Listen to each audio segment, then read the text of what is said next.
Yıllarleşip dost bolalmısan, sen bilen mumduşup hoş bolalmısan. Kuruq gep dəstidim boş bolalmısan.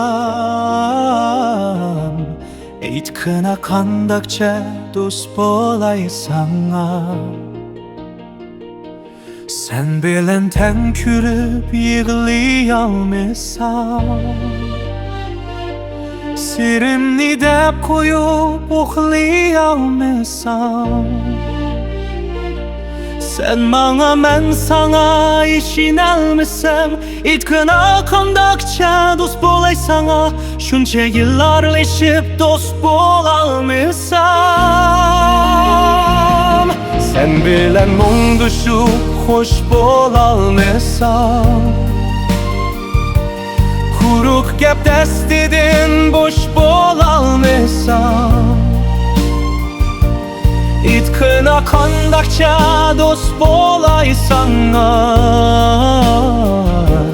İçinde dert elem yığıp sen lıxlap. Tılaysan kimni dur mən koysam maktap. Aldıraş yürüysen ki senla yoxlap. Hoşanlıq bar yerde turmisan toxtap. İtkina kandakça dost bolay sana. Bir günü söygüdüni kız açısen. Ertesi söygüge zəhər çaçısan. Həmmidin kusruq tip yıraq kaçısan. İtkina kandakça dost bolay sana. Zarlaysan ateştin kuyaş parlısa.